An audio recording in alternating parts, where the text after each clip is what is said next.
मेरा नाम रोशन है और ये कहानी मेरे साथ कई साल पहले घटी थी। ये बात तब की है जब मैं हैदराबाद शहर में नई नई जॉब ढूंढने आया हुआ था। मुझे यहाँ पर जॉब ढूंढने में बहुत ही मुश्किल हो रही थी और मैं अपने एक रिश्तेदार के घर पर रह रहा था। ये हैदराबाद का नॉर्थ का हिस्सा था और यहाँ पर मुझे कोई काम नहीं मिल रहा था। वैसे भी हैदराबाद बहुत ही बड़ा शहर है और यहाँ पर मुझे कहीं ना कहीं तो काम मिल ही जाता।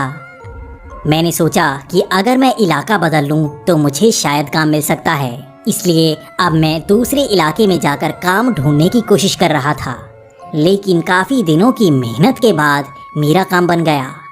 मुझे एक जगह पर काम मिल गया था और यहाँ पर मेरी सैलरी भी काफ़ी अच्छी थी। लेकिन अब नई परेशानी मेरे सामने आ गई थी।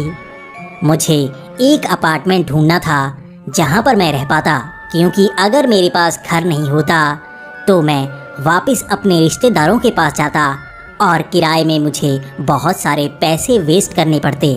तो मैंने एक पूरा दिन लगा दिया यहाँ पर घर ढूंढने में। मैं पूरा दिन कोई ना कोई घर ढूंढता रहा, चाहे किसी बिल्डिंग में कोई अपार्टमेंट मिल जाए या कोई गेस्ट हाउस ही मिल जाए। मैं चाहता था कि बड़ी ही आसानी से मुझे कहीं पर कोई घर मिल जाए और वो काम के आसपास हो। मेरा पूरा दिन निकल गया लेकिन मुझे एक कमरा तक नहीं मिला। शाम तक तो मैं बहुत ही निराश हो चुका था और मैंने सोचा था कि मैं खुद ही कई बिल्डिंग्स में जाकर अपने लिए कमरा ढूंढने की कोशिश करता हूँ। मैं शाम को घूमता रहा और कई बिल्डिंग्स में गया। वहाँ पर मुझे कई रेफरेंस दिए गए और फिर भी मुझे कोई कमरा मिल नहीं रहा था। इसी बीच घूमते घूमते मैं एक पुरानी बिल्डिंग्स के ग्रुप में गया।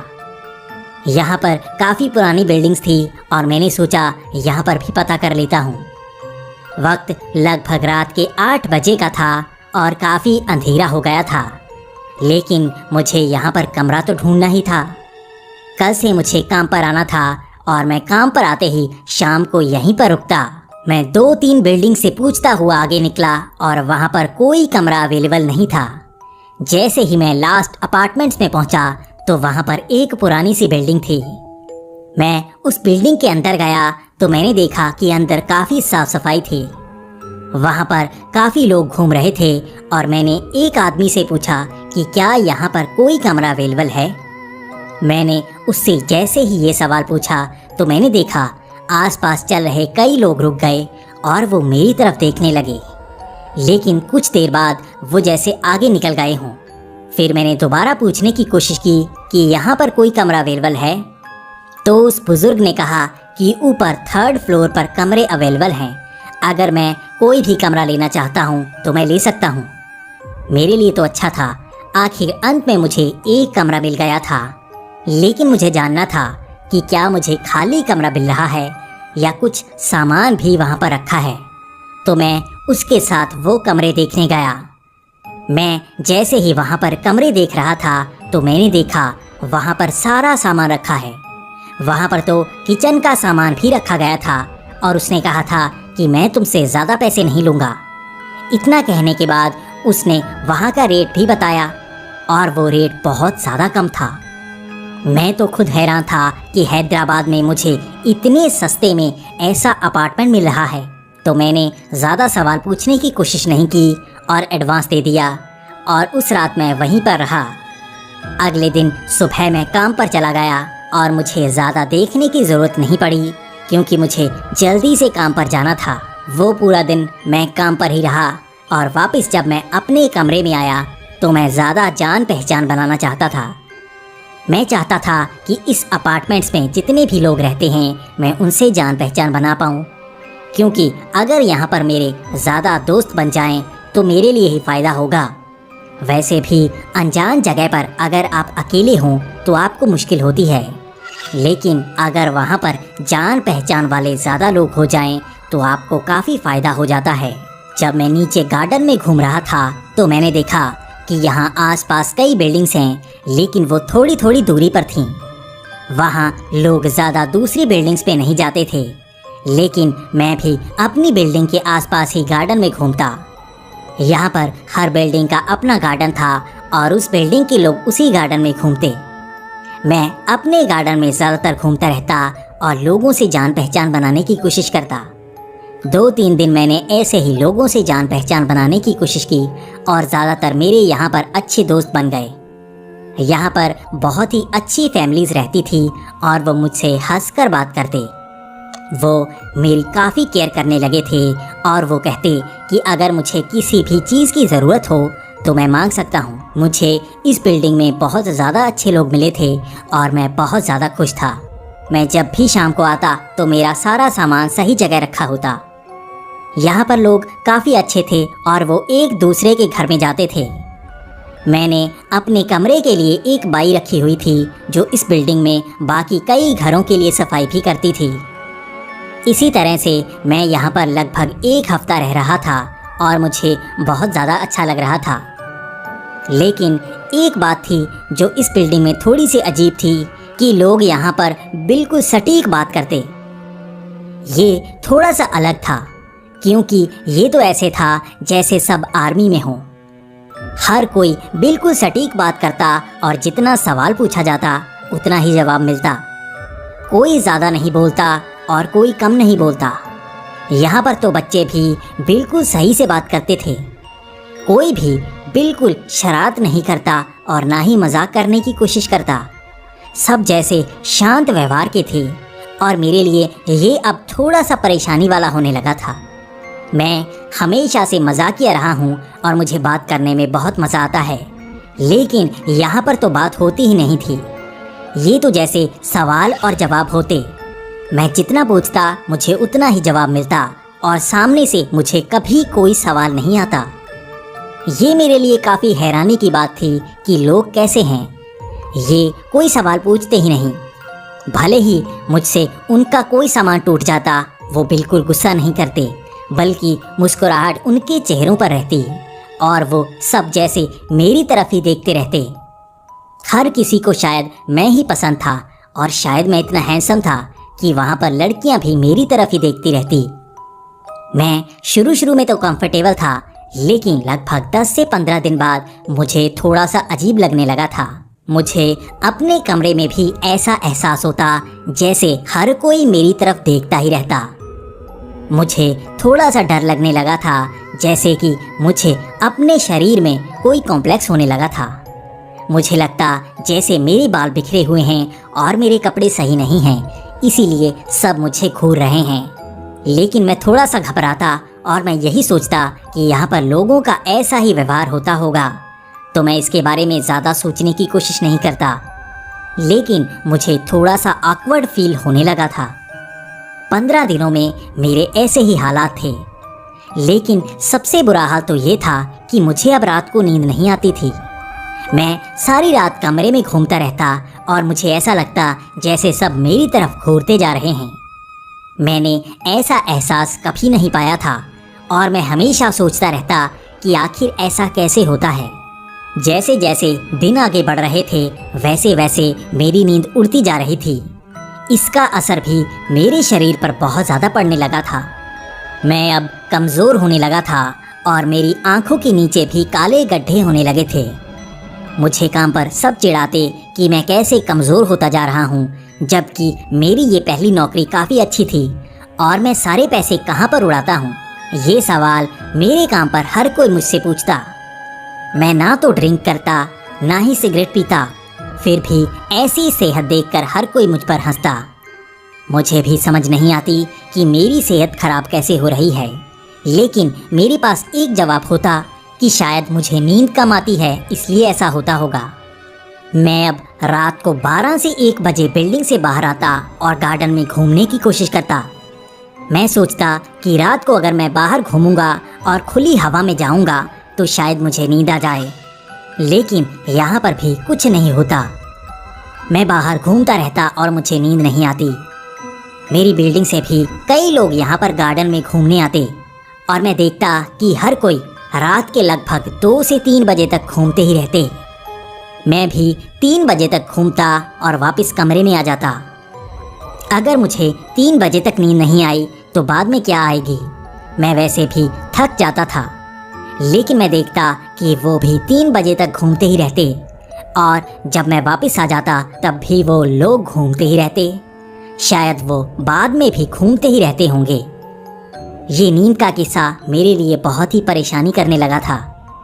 मैं तो हर रोज़ यही सोचता कि कैसे मुझे नींद आ जाए, लेकिन ये नींद मुझे ज़्यादा परेशान करने लगी थी। रात को मुझे नींद आती नहीं थी और काम पर मुझे नींद चढ़ी रहती। वहाँ पर तो ऐसे हाल होते कि जैसे मुझे कभी भी नींद आ जाएगी। मेरे साथ काफ़ी बुरा होने लगा था, क्योंकि मैं कभी कभी प्रेजेंटेशन देता तो मुझे वहीं पर नींद आ जाती। मैं बार बार कॉफ़ी का कप उठाता ही रहता और सारे मुझसे यही पूछते कि मैं सारा दिन कॉफ़ी पीता क्यों रहता हूँ। लेकिन मेरे पास एक ही जवाब होता कि मुझे नींद आ रही है, मैं नींद को भगाने के लिए कॉफ़ी पीता हूँ। ऑफिस में बस हर तरफ मेरी ही चर्चा रहती कि मैं कैसा हूँ। मुझे सारा दिन नींद चढ़ी ही रहती है और साथ वाले लड़के मुझे यही चिढ़ाते कि क्या मेरी कोई गर्लफ्रेंड है, क्या मैं उसके साथ सोता हूँ जिसलिए मुझे नींद नहीं आती। लेकिन मेरे पास उनके सवालों के जवाब नहीं होते, क्योंकि मेरे पास अपने सवालों के जवाब खुद नहीं थे। आखिर मुझे नींद आती क्यों नहीं है? यहाँ पर मुझे किस चीज़ का डर है? मुझे यहाँ पर कोई भूत प्रेत नहीं दिखे हैं, मुझे यहाँ पर किसी तरह का कोई एहसास नहीं हुआ है, लेकिन मुझे नींद आती क्यों नहीं है? क्या यहाँ पर कुछ अलग है? अब मुझे इसका निपटारा करना था और मुझे खास तौर पर डॉक्टर के पास जाना था। आखिर मुझे नींद आती क्यों नहीं है? मेरा सवाल यही था और डॉक्टर मेरे सामने बैठा था। डॉक्टर मेरी आंखों में देख रहा था कि मेरी आंखों में कितनी नींद है। डॉक्टर मुझसे जानना चाहता था कि तुम सोते क्यों नहीं हो। मैंने डॉक्टर को कहा कि मुझे रात को नींद आती नहीं और ऑफिस में मुझे इतनी नींद आती है कि मैं उसे कंट्रोल नहीं कर पाता। मेरा वज़न 80 किलो से 60 किलो हो गया था और मैं बहुत ही कमज़ोर हो चुका था। डॉक्टर भी जानना चाहते थे कि मुझे नींद की ये बीमारी कब से है। तो मेरा जवाब यही था कि मैं जब से इस बिल्डिंग में रहने लगा हूँ तब से मुझे ऐसी ही नींद की बीमारी हो गई है कि मुझे नींद आती ही नहीं। तब डॉक्टर ने खास तौर पर मेरी जांच करनी चाहिए। उसने मुझे एक कमरे में बिठा दिया और कहा कि यहाँ पर अगर तुम्हें नींद आती है तो तुम सो सकते हो। मेरे सामने एक टीवी लगाया गया था जिस पर बहुत ही पुरानी मूवी आ रही थी। मैं इस मूवी को पहचान गया था। ये उस साल की सबसे घटिया मूवी थी और इसे पूरा कोई नहीं देख पाता, लेकिन वो मेरे सामने चल रही थी। शायद इससे डॉक्टर मुझे सुलाने की कोशिश करते। मैं उसे देखते देखते कब सो गया मुझे पता तक नहीं लगा। मैं लगभग 6 घंटे बाद उठा हूँगा और ये वक्त लगभग शाम के 7 बजे का था। मैं हैरान था कि आज मुझे नींद आ गई थी। वैसे भी काम पर मुझे नींद तो आती, लेकिन मैं वहाँ सो थोड़ी ना सकता था। घर पर ही सो सकता हूँ और वहाँ पर मुझे नींद नहीं आती। आज मैं छुट्टी लेकर डॉक्टर के पास आया था और मैं लगभग यहाँ पर 6 घंटे सोया था। आज मुझे लगभग 20 दिनों बाद एहसास हुआ था कि नींद से उठने के बाद कितना मज़ा आता है, सब कुछ कितना अच्छा नज़र आता है। लेकिन डॉक्टर मुझसे यही सवाल कर रहे थे कि तुम्हें किसी तरह की कोई परेशानी नहीं है, लेकिन तुम सोते क्यों नहीं हो? अगर तुम्हें दिन के वक्त ऐसी नींद आती है तो तुम्हें रात के वक्त भी नींद आती ही होगी, तुम सोते क्यों नहीं? तो डॉक्टर मुझे समझाने लगे कि नींद का ना आना इंसोम्निया होता है। ये एक तरह की बीमारी होती है जिसमें दिमाग स्लीपिंग मोड पर जाता ही नहीं। ऐसे लोग धीरे धीरे पागल होने लगते हैं। लेकिन मैंने तुम्हारी जांच कर ली है, तुम्हें इस बीमारी से पीड़ित नहीं कहा जा सकता, क्योंकि दिन के वक्त तुम्हें नींद आती है, बस तुम्हारी परेशानी रात के वक्त की है। तब डॉक्टर ने कहा कि तुम्हें मैं नींद की गोलियां लिख कर दे देता हूँ, इससे तुम्हें पक्का नींद आ जाएगी और तुम्हें बस घर पर जाते वक्त ही एक गोली खा लेनी है और वहाँ पर लेट जाना है। आधे घंटे या 1 घंटे में तुम्हें नींद आनी शुरू हो जाएगी। मैंने ऐसा ही किया। पहला दिन था और मैंने वो गोली खा ली। खाना खाने के बाद मैंने गोली खाई और उसके ऊपर से पानी पी लिया और मैं अपने पलंग पर लेट गया। मैं सोने की कोशिश कर रहा था। मुझे पता था आज मैंने मेडिसिन ली है और मुझे नींद आएगी, लेकिन मुझे ये यकीन था कि जो रोज़ होता है वैसा आज भी हो सकता है। मैं ऐसे ही इंतज़ार कर रहा था और मैंने सोचा क्या मैं वही मूवी लगा लूँ। उस मूवी को देखते हुए मुझे नींद आ गई थी। शायद यहाँ पर भी मुझे वही मूवी देखते हुए नींद आ जाए। मैंने सामने मूवी लगा ली। वो मूवी चलती जा रही थी और मैं उसे देखता जा रहा था। मैंने ज़िंदगी में इतनी घटिया मूवी नहीं देखी थी और यकीन कीजिए वो 3 घंटे की मूवी मैं पूरी की पूरी देख गया। मुझे अब तक नींद नहीं आई थी और मैंने सोचा मैं एक गोली और खा लेता हूँ, हो सकता है डबल डोज से मुझे नींद आ जाए। वो गोली खाने के बाद मैं एक और मूवी देखने लगा और यकीन कीजिए 3 घंटे की मूवी खत्म होने के बाद भी मुझे नींद नहीं आई। वक्त रात के 2 बजे का था और मेरी आंखें ऐसी ही फटी फटी खुली थी। मुझे नींद आ ही नहीं रही थी। आखिर ये क्या परेशानी है कि मुझे नींद नहीं आती? मुझे इसका जवाब चाहिए था, लेकिन डॉक्टर खुद हैरान थे। ये कैसी बीमारी थी जो यहाँ पर आने के बाद मुझे लग गई थी? वैसे भी रात के 2 बज गए थे और मुझे तो नींद आ नहीं रही थी, तो मैंने सोचा आज बाहर घूम कर आता हूँ। मैं धीरे धीरे गार्डन में घूमता जा रहा था और मैंने सोचा कि यहाँ पर लोग मुझे घूरते जा रहे हैं, तो मैं दूसरी तरफ जाकर आता हूँ। मैंने सोचा कि दूसरी बिल्डिंग के गार्डन में अगर घूमूं तो शायद लोग मुझे ऐसे नहीं घूरेंगे। मैं जैसे ही उस गार्डन में गया तो मैं थोड़ा सा हैरान हो गया। वहाँ पर एक भी बंदा मुझे जानता नहीं था, लेकिन वो तो जैसे मेरी तरफ घूरे जा रहे थे। वो सब एक तरफ खड़े होकर बातें कर रहे थे और मेरी तरफ घूर रहे थे। मैं किसी को जानता नहीं था, इसलिए मेरी हिम्मत नहीं हुई किसी को बुलाने की। लेकिन मैं सोच रहा था आखिर मेरी तरफ देखकर वो बातें क्या कर रहे हैं। लेकिन मेरे लिए एक आसानी की बात थी कि वो मेरी तरफ देखकर बातें तो कर रहे हैं। मेरी बिल्डिंग में तो बस मुझे सब घूरते ही रहते, कोई आपस में बातें करता मुझे लगता ही नहीं। तभी मेरे दिमाग में ख्याल आया कि सच में वहाँ पर कोई एक दूसरे से बात नहीं करता, वो सिर्फ मुझसे बात करते और चले जाते। इसके अलावा वो लोग आपस में बात करते ही नहीं। लेकिन इस बिल्डिंग के लोग तो काफ़ी अजीब थे। ये मेरी तरफ ऐसे घूर क्यों रहे थे? क्या यहाँ पर कुछ अलग था? मैंने इस बिल्डिंग को देखा तो ये ज़्यादा पुरानी लग रही थी। ये काफ़ी खस्ता हाल बिल्डिंग थी और लोग भी काफ़ी अजीब से लगे। तब मैं वहाँ पर घूमने लगा, क्योंकि नए लोग थे तो घूमने में थोड़ा मज़ा आ रहा था। हर रोज़ मैं अपनी बिल्डिंग के लोगों को देखता, लेकिन आज मेरे सामने से गुजर रहे थे नए चेहरे।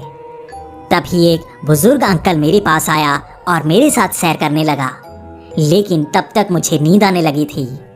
आज कमाल हो गया था, मुझे नींद आ रही थी। शायद ये नींद उन गोलियों के कारण थी, लेकिन नींद धीरे धीरे मुझ पर हावी होती जा रही थी और वो अंकल मुझे बुलाने की कोशिश कर रहा था। वो मेरे साथ जानबूझकर बात करने की कोशिश करता और मैंने देखा सारे लोग बिल्डिंग में वापस जा चुके थे और वही अंकल था जो मेरे साथ घूम रहा था। उसकी एक टांग शायद टूटी हुई थी और वो बड़ा ही लंगड़ाता हुआ चल रहा था और वो मेरे साथ बात कर रहा था कि मैं कैसा हूँ। वो मेरे साथ हर तरह से बात कर रहा था और हर चीज़ को वो जानना चाहता था। वो मुझसे जानना चाहता था कि मैं उस बिल्डिंग में कैसे रह रहा हूँ, क्या मुझे सब सहूलतें मिल रही हैं। तो मैंने उससे कहा कि हाँ, मुझे वहाँ पर सब कुछ मिल रहा है। वैसे भी वहाँ पर काफ़ी लोग रहते हैं और वो काफ़ी अच्छी तरह से मेरी सेवा कर रहे हैं। तो वो बुज़ुर्ग हंसने लगा और उसने कहा, अच्छा है, अब लोग वहाँ पर रहने लगे हैं। पहले मैंने सुना था वहाँ लोग छोड़कर चले गए हैं, लेकिन अच्छा है, फिर से लोग वहाँ पर रहने लगे हैं। तो मैंने अंकल से पूछा कि वहाँ पर लोग छोड़कर क्यों गए थे। तो अंकल ने कहा कि वहाँ पर काफ़ी साल पहले आग लग गई थी, जिसमें काफ़ी लोग मारे गए थे। उसके बाद से उस बिल्डिंग में कोई नहीं रहता था, लेकिन अब फिर से लोग वहाँ पर आ गए हैं। तो मैंने अंकल को कहा कि वहाँ पर अच्छी रेनोवेशन हो चुकी है और मुझे कमरा भी बहुत ही अच्छा मिला है। तो अंकल ने कहा, अच्छा है, वो बिल्डिंग भी अच्छी हो गई है। इसके बाद वो अंकल जैसे मुझसे चिपकने से लगा। वो बार बार मुझसे बातें करने की कोशिश करता, लेकिन मुझे तो नींद आ रही थी, इसलिए मुझे खींच चढ़ रही थी कि वो मुझसे बार बार चिपक क्यों रहा है। अब सब लोग वहाँ से जा चुके थे और वो अंकल मेरे साथ अकेला था। अब मुझे एक अजीब सी आवाज़ वहाँ से सुनाई दे रही थी। ये तो जैसे घुंघरूओं की आवाज़ थी और ये जैसे मेरे पास से आ रही थी। ये आवाज़ शायद उसी अंकल से आ रही थी। मैं थोड़ा सा घबराने लगा था, क्योंकि मुझे भूत और प्रेत में यकीन है। मुझे लगता है कि भूत और प्रेत होते हैं और वो हमारे आसपास ही रहते हैं। वो किसी न किसी रूप में हमारे आसपास हो जाते हैं और हमें डराने की कोशिश करते हैं। अब फिर से मेरी नींद उड़ने से लगी थी और मैं चाहता था कि मेरी नींद ना उड़े, तो मैं वहाँ से जल्दी से निकलने की कोशिश करने लगा और वो अंकल मेरी तरफ आने लगा। वो जैसे ही मेरी तरफ आ रहा था तो जैसे घुंघरूं की आवाज़ तेज़ हो रही थी। तो मैंने अंकल से कहा कि आप जाइए, मुझे जल्दी से जाना है, मुझे सुबह जल्दी उठना है। इतना कहकर मैं भागकर अपनी बिल्डिंग में आ गया। मैंने देखा हमारी बिल्डिंग के गार्डन में अब भी लोग घूम रहे थे और मैं बिल्डिंग में आ गया और अपने पलंग पर लेट गया। मेरी आंखों में नींद थी, लेकिन जैसे ही मैं अपने पलंग पर लेटा मेरी नींद जैसे उड़ गई। मैं फिर से हैरान, आखिर ये क्या है? मुझे कभी नींद आती और कभी नहीं आती, और कमरे में आकर तो मुझे नींद आती ही नहीं। आज पहली बार रात को मुझे नींद आई थी और वो भी उड़ गई। अगले लगभग 1 हफ्ते तक मैं वो गोलियां खाता रहा, लेकिन रात को मुझे नींद आती ही नहीं। मैं अब अपने काम से छुट्टी भी नहीं ले सकता था, क्योंकि काम में मेरा वैसे भी मन नहीं लगता। वहाँ पर मुझे नींद चढ़ती रहती और डॉक्टर के पास जाने के लिए मुझे छुट्टी की ज़रूरत थी। ये छुट्टी मुझे मिलती नहीं और मैं डॉक्टर के पास जा नहीं पा रहा था। लगभग 10 दिनों तक मैं वो गोलियां खाता रहा और मुझे नींद नहीं आती। लेकिन कमाल की बात तो ये कि मेरा वज़न बहुत तेज़ी से गिरने लगा था। शायद ये गोलियां मुझे नींद तो दिलाती, लेकिन किसी कारण मुझे नींद आती ही नहीं। इसी कारण मेरा वज़न गिरता जा रहा था। अब मेरा वज़न लगभग 50 किलो हो गया था और मैं तो ऐसे था जैसे लकड़ियों पर कपड़ा बांधा गया हो। मेरी बाजू बहुत ही पतली हो चुकी थी और मेरी जांघें बाजुओं के बराबर ही हो चुकी थी। मैं तो सूखा हड्डियों का कंकाल हो गया था, लेकिन उस बिल्डिंग में सब लोग अजीब तरह से व्यवहार करते। वो तो कहते कि मैं बहुत ही सुंदर हूँ और बहुत अच्छा दिखता हूँ। वहाँ पर लड़कियाँ भी मुझ पर लाइन मारती और तब मुझे लगता ही नहीं कि मैं पतला हो रहा हूँ। मुझे तो लगता जैसे मैं पहले जैसा ही हूँ और वो लड़कियाँ जानबूझकर जैसे मेरे पास आने की कोशिश करती। उस बिल्डिंग की हर लड़की मुझ पर लाइन मारती थी। मुझे लगता कि जैसे मेरा वज़न कम हुआ ही नहीं और मेरा चेहरा खूबसूरत ही है, लेकिन आईने में देखकर मेरा चेहरा जैसे कंकाल सा लगता। एक 80 किलो का इंसान अगर 50 किलो का हो जाए तो कैसा होगा? मेरा कद भी 6 फुट का है, तो आप सोच सकते हैं 6 फुट का लड़का अगर 50 किलो का हो तो वो कैसा दिखता होगा। ये संडे का दिन था और मेरा एक रिश्तेदार हैदराबाद आया हुआ था। उसने मुझे फ़ोन किया कि मेरे साथ मिलना है। मुझे एक रेस्टोरेंट में बुलाया गया और मैं वहाँ पहुँच गया। वहाँ पर जब उसने मेरी तरफ देखा तो वो हैरान हो गया। उसने मुझे एक ही सवाल किया कि तुमने अपना हाल क्या बना लिया है? क्या तुम नशे करने लगे हो? क्या तुम्हारे साथ कुछ बुरा हुआ है? उसके ये सवाल मुझे चीरते जा रहे थे। मैं भी उससे पूछना चाहता था कि आखिर वो ऐसा क्यों कह रहा है। तो उसने कहा कि तुम्हारा हाल तो देखो, इतने पतले तुम कैसे हो गए? क्या तुम खाना नहीं खाते? तुम्हारा ये हाल कैसा हो गया है? तो मैंने उससे कहा कि मुझे रात को नींद आती ही नहीं। पता नहीं क्यों, लेकिन उस कमरे में मुझे नींद आती ही नहीं। ये काफ़ी हैरानी की बात थी। तो उसने पूछना चाहा कि तुम रहते कहाँ हो, और उसने कहा कि मैं तुम्हारे साथ चलता हूँ, वहाँ से सामान उठाओ और तुम्हें कहीं और जाना होगा। यहाँ पर तो तुम अच्छी तरह से रह ही नहीं सकते। अगर वहाँ पर तुम्हें नींद नहीं आती तो कहीं और चले जाओ। हो सकता है वहाँ पर पाइप लीक हो, इसी कारण तुम्हें नींद नहीं आती। तो मैंने सोचा कि अगर उसकी बात सही हो तो हो सकता है ऐसा ही होगा। हम दोनों अब मेरी बिल्डिंग की तरफ जा रहे थे। हम जब मेरी बिल्डिंग के साथ वाली बिल्डिंग के बीच से निकल रहे थे तब मैंने देखा सब तरफ लोग मेरी तरफ घूर रहे थे। इसके बाद मेरे रिश्तेदार ने पूछा कि ये सब तुम्हारी तरफ क्यों घूर रहे हैं? ये तो ऐसे घूर रहे हैं जैसे हम एलियन हों। तो मैंने कहा कि यहाँ पर लोग ऐसे ही हैं, ये हमारी तरफ घूरते ही रहेंगे और कुछ करेंगे नहीं। इसके बाद हम जैसे ही मेरी बिल्डिंग के पास आए तो मैं और मेरा वो रिश्तेदार हैरान हो गए। हमारी बिल्डिंग बिल्कुल नई जैसी नहीं थी, ये तो जैसे खस्ता हाल हो गई थी। चारों तरफ आग के निशान और यहाँ पर तो गेट भी जला हुआ था। मैं हैरान हो चुका था, आखिर ये कैसे हो सकता है? मैं यहीं पर तो रहता हूँ, यहाँ पर तो ऐसा हाल नहीं था। मैं चारों तरफ देखने लगा, कहीं मैं गलत बिल्डिंग में तो नहीं आ गया। लेकिन ये बिल्डिंग तो सही थी, यहाँ पर कुछ तो गलत हुआ है। मैं उसे जैसे ही 3rd फ्लोर तक लेकर गया तो मैं खुद हैरान था। हर कमरे का दरवाज़ा टूटा हुआ था और मेरे कमरे में तो सामान था ही नहीं।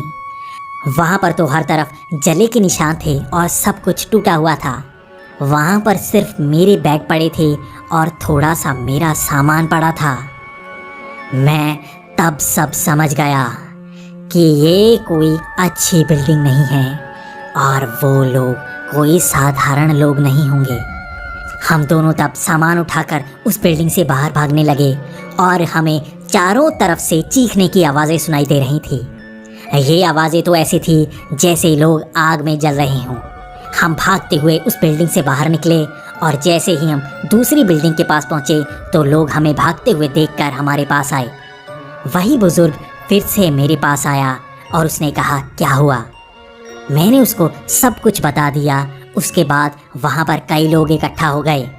तब उन लोगों ने भी हमको यही बताया कि ये बिल्डिंग शापित है। कहते हैं कि आग लगने के बाद यहाँ पर कोई नहीं रहता। यहाँ पर लगभग 400 लोगों की मौत हुई थी। तब से यहाँ पर कई भूत प्रेत दिखते हैं। इसी कारण जब इस बिल्डिंग से कोई हमारी तरफ आता है तो हमें यही लगता है कि ये कोई भूत या प्रेत होगा। इसी कारण तुम्हारी तरफ भी लोग ऐसे ही दिखते रहते हैं। और जो लोग तुम्हें उस बिल्डिंग के निवासी लगते थे वो तो कई साल पहले मर चुके हैं। वो तुम्हें वहीं पर बसाना चाहते थे और धीरे धीरे तुम वहीं पर मरते। तब मेरे दिमाग में आया कि जो खाना वो लोग देते थे असल में वो असली था ही नहीं। मैं उस खाने को खा ही नहीं पाता, या हो सकता है मैं वो राख खाता रहता। शायद इसी कारण मुझे नींद नहीं आती। मेरा वज़न कम होने का कारण भी मुझे पता लग गया था। मैं उसके बाद उस बिल्डिंग से निकला और अपने रिश्तेदार के साथ उसी के घर चला गया। तब मैं समझ पाया कि आखिर मेरे साथ 1 महीने से क्या हो रहा था। मेरे सब रिश्तेदार मुझे देखकर हैरान थे, लेकिन मैं उस परेशानी से बाहर आ गया था।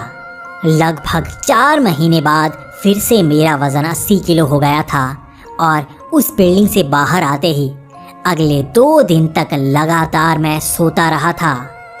मेरी नींद उसके बाद बिल्कुल सही हो गई थी और मैं कभी उस बिल्डिंग में वापस नहीं गया।